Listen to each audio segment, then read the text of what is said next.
بسم الله الرحمن الرحیم. زه اصغر صلاح تاسو ته په ننني درس کې ښه راغلاست وایم. السلام علیکم ورحمة الله وبرکاته. په دې هیله چې روغ او جوړ به یاست. رسیدلی یو 55 نمبر صفحې ته.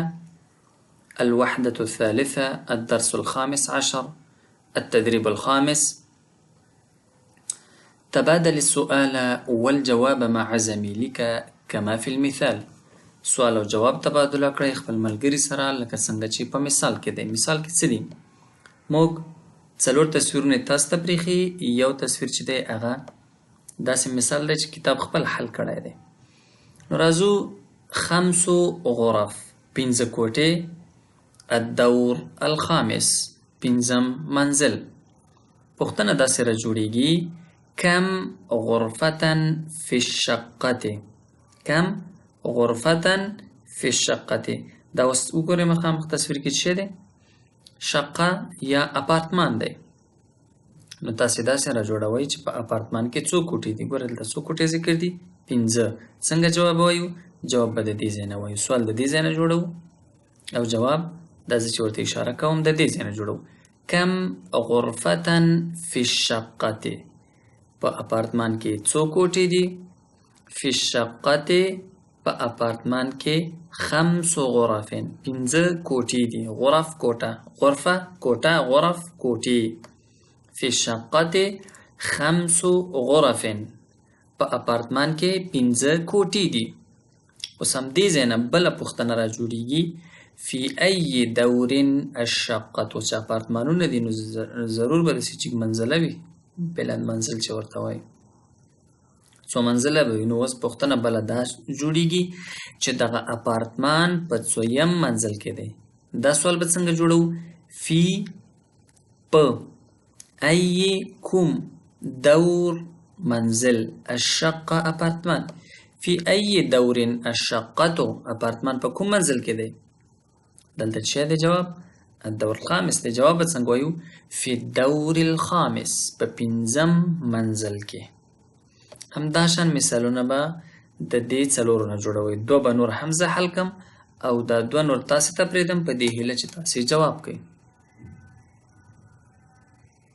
پاپړ راغلی چغې وهي کوڅې کې. دلته هم موږ 4 غرف الدور الرابع الشقه لرو. اوس دې کې موږ څنګه دغه پوښتنې را جوړو؟ کم غرفتن فی الشقة. اپارتمان کې څو کوټې دي؟ جواب دا دی 4 کوټې. فی الشقة 4 غرفین. دا وګوره چې په موس ورته اشاره کوم تاسې به جواب هم دې نه جوړوئ. فی الشقة 4 غرفین په اپارتمان کې 4 کوټې دي. اوس سوال بل را جوړو چې د اپارتمان په څویم منزل کې دی؟ فی ای دور الشقة. اپارتمان په څویم منزل کې دی؟ په کوم منزل کې دی؟ فی الدور الرابع په 4م منزل کې دی. ورپسې دا دی 3 غرف 3 کوټې الدور الثالث 3م منزل. دې لپاره اوس پوښتنه څنګه را جوړو؟ کم غرفتن فی الشقة. په اپارتمان کې څو کوټې دي؟ فی الشقة 5 غرفین په اپارتمان کې 5 کوټې دي. سوال بیرته دا کوو چې په کوم منزل کې دی د اپارتمان؟ فی ای دور الشقة. اپارتمان په څویم منزل کې دی؟ په کوم منزل کې دی؟ دواړه ترجمې صحیح دي. جواب باید د دې ځای نه وکوئ. الشقة فی الدور الثالث. اپارتمان په 3م منزل کې دی. همداشان دا 3م او 4م مثال به تاسې حل کړئ چې څنګه حل کیږي. که چېرته کوم ځای کې ستونزه وه تاسې کولی شئ یوټیوب چینل کې کمنټ پرېږدئ، ډایرکټ ما ته پام دی پاڼه کې میسج پرېږدئ، واتساپ ګروپ کې میسج پرېږدئ. هر ځای کې چې پوښتنه مطرح کوئ بېغمه مطرح دی. که نه اسانه حل لاره یې دا ده چې بیرته وروستیو درسونو ته مراجعه وکړئ. هلته د دې ټول جوابونه تاسو پیدا کولی شئ. التدريب السادس 6م تمرين. هات جملا كما في المثال. جملې راوړئ لکه څنګه چې فی المثالین په 2 مثالونو کې چې دي. 2 مثالونه حل کړي دي. دې 2 مثالونه بغیر به تاسې جملې راوړئ. المثال الأول المثال الثاني. المثال الأول شقة. ته به داسې مثال جوړوي چې موږ اپارتمان لرو. لدينا شقة جمیلة. ښایسته اپارتمان لرو یا موږ سره ښایسته اپارتمان شته. بیت د کور په هکله به همداسې جمله را جوړه کړي. لدینا بیت جمیل. موږ سره ښایسته کور شته. اوس جمیلتون او جمیل کې فرق څه دی؟ جمیلتون که چېرې دا اسم لکه موږ چې ښایسته جینۍ ده، ښایسته هلک دی، نو همدا شان که هلک وي نو صیغه به مذکر وي جمیلون. که جینۍ وي وښایي جینۍ مهم نه ده. ښځینه اسم که وي مؤنث اسم وي نو بیا به دا تای مربوطه ورسره راځي. اوس شقتون مؤنث دی نو جمیلتون، بیتون مذکر دی نو جمیلون. نو دغه دواړه مثالونه به تاسې د ټولو په هکله دا درې مثالونه درته زه حل کوم، لاندني درې مثالونه به تاسې حل کړئ. اثاث، اریکة، فرن. اوس اثاث په هکله څنګه ویل شم؟ موږ ښایسته اثاث یا ښایسته سامان لرو د کور. څنګه ویلی شم؟ لدینا اثاث جمیل، لدینا اریکة جمیلة. موږ سره ښایسته کوچ شته. پښتو کې خو کوچ مذکر دی، اما اریکتون تای تانیث لري، مؤنث دی. نو د عربانو کوچونه ښځینه دي او زموږ کوچونه نارینه دي. فرنون، فرن څه ته وایي؟ داش. څنګه ویلی شو چې موږ کره یا موږ سره یا موږ لرو ښایسته داش؟ لدینا فرنون جمیلون. موږ ښایسته داش لرو. همداشان المثال الرابع، المثال الخامس، المثال السادس. شپږم مثال پورې تاسې حل کړئ. خو طریقه به څنګه وي؟ زه همدا اوس ورته اشاره کوم، تاسې د هغې مثال جوړوئ، بیا یو 3 سکنډه زه وقفه کوم، ترجمه هم کوئ، جمله هم جوړوئ او بیا زما ته غوږ نیسئ چې آیا همداسې و که نه. بله طریقه یې دا ده چې زما ویډیو سټاپ کړئ، تاسې خپل مثالونه جوړ کړئ، بیا زما واورئ. زه ورته اشاره کوم، تاسې جوړ کړئ.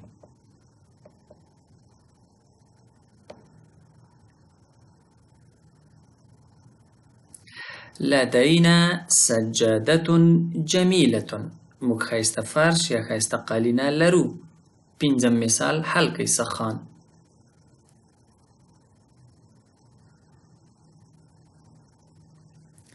لدینا سخان جمیل. موږ ښه یا ښایسته گیزر یا اوبه ګرمونکی لرو. شپږم غرفه. دا مثال حل کړئ.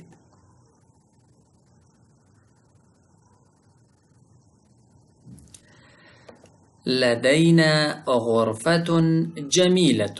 موږ سره ښایسته کوټه شته. 50 صفحه ختمه شوه. انتقالیږو 58 نمبر صفحې ته. په 58 نمبر صفحه کې انشاءالله ټول زاړه درسونه دي، صرف تکرار دی. ملخص التراکیب دی. ملخص التراکیب جوړښتونه دي. ترکیب جوړښت، تراکیب جوړښتونه دي. موږ سره تنګول کوي. د جوړښتونو خلاصه په دې درس کې چې ټول د اول نه تر اخره پورې کوم 3 حواره وو، په هغې کې جوړښت زه غواړم، ته غواړې، زه اوسېږم، ته اوسېږې، هغه اوسېږي. راځو ګورو دا جوړښتونه څنګه کېږي. اریدو زه غواړم. دلته نو مذکر او مؤنث هېڅ فرق نه کوي، یو شی دی. اریدو ستارة پرده غواړم. اریدو اریکة کوچ غواړم. اریدو ثلاجة فرج یا یخچال غواړم. اریدو مرآة آینه غواړم. اریدو فرنا داش غواړم. اریدو سخانا گیزر غواړم. هل آیا تسکنو ته اوسېږي فی په. هل تسکنو فی بیتن آیا ته په کور کې اوسېږي. هل تسکنو فی شقة آیا ته په اپارتمان کې اوسېږي. هل تسکنو فی حی المطار آیا ته د هوایي میدان په کلي کې اوسېږي. هل تسکنو فی حی الجامعة آیا ته د پوهنتون په کلي کې اوسېږي. اوس د دې جوابونه په 3 نمبر جدول کې دي. الجدول الثالث. نعم اسکنو فی بیت. هو اوسېږم. ګوره دلته تسکنو ته اوسېږي. اسکنو زه اوسیږم. موږ د دې لپاره الف تا یا نون لرو. اتینا الف تا یا نون کفایت کوي. الف ځان لپاره، اذهبو، اکلو، اشربو، زسکم، زخرم، دا الف چې د خپل ځان لپاره استعمالیږي. تا چې دی اتینا تا دا څلور حرفونه په اتینا کلمه کې راجمع دي کنه. نو کله هم چې موږ د ځان لپاره استعمالو نو الف به استعمالو. کله چې زخرم، کله چې زسکم، کله چې زه اغوندم، هلته به د څه کلمه استعمالو؟ الف. اوس به درته همدلته لږ په لیکلې بڼه شرح کم تر څو به دا وایو. نعم اسکنو فی بیت. هو زه اوسیږم په کور کې. لا اسکنو فی شقة. زه په اپارتمان کې اوسیږم. create دا به ډاونلوډ کوم blank document.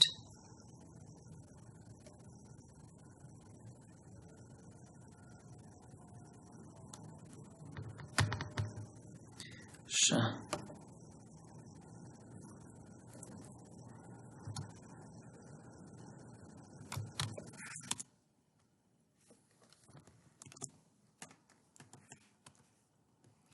ما مخکې وویل چې موږ د مضارع یا د فعل لپاره د ماضي د روان یا راتلونکي حالت لپاره څلور حرفونه لرو.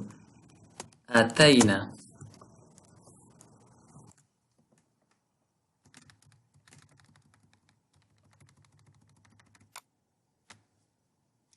اتینا چې دی موږ سره دا داسې حرفونه دي چې په دې کې زموږ د مضارع فعل لپاره حرفونه راجوړ دي. اول حمزه چې دی لکه اذهبو، اشربو، اتکلمو خبرې کوم. دلته اوس په دې کې دا اذهبو چې دی زه ځم، اشربو زه څښم، اتکلمو زه خبرې کوم. نو الف چې دی د څه لپاره دی؟ د مفرد باید وي. متکلم هغه څوک چې خبرې کوي د هغه لپاره ضمیر دی. کله چې مفرد وي او څوک خبرې کوي او ځان لپاره څه استعمالوي په فعل کې څه راولي؟ الف.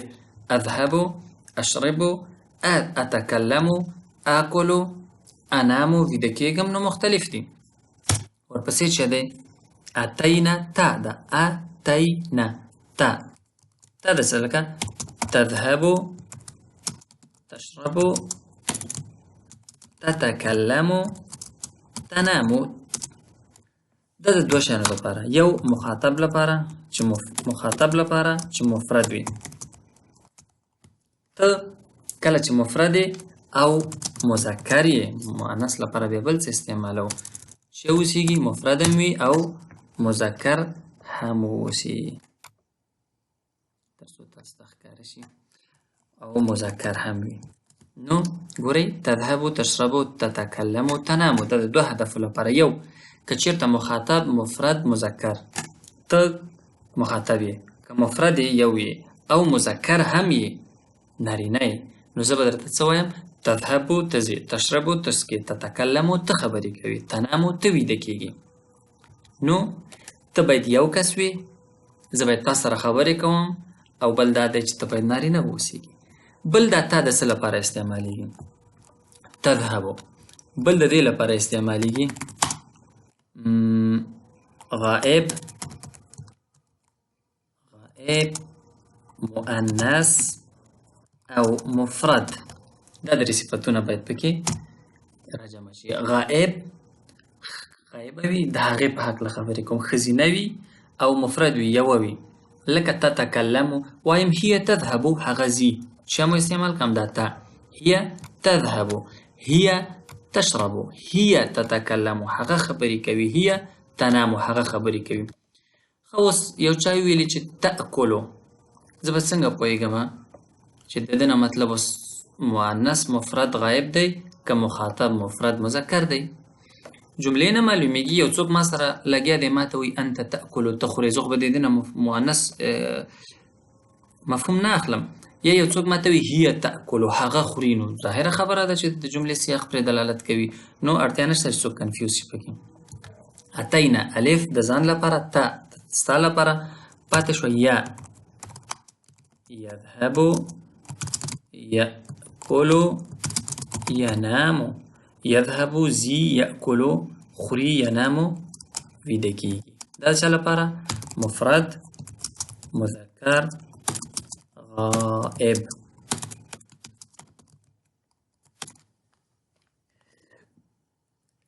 یا چې دی مفرد مذکر غائب، هغه پښتو کې ساده ویلی شو چې ډېر موږ باندې سخت نشي.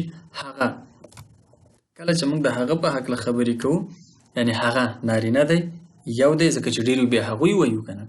مفرد نارینه او غائب هغه دی.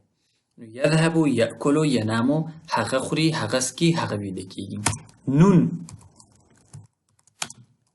نون یعنې نه، نذهبو نأکلو ننامو.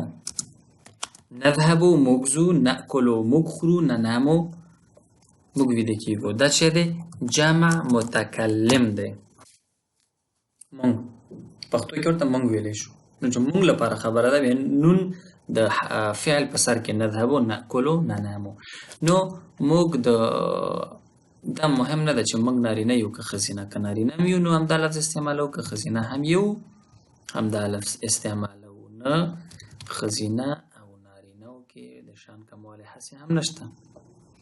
په هر صورت راځو زموږ خبره په اتینه کې وه.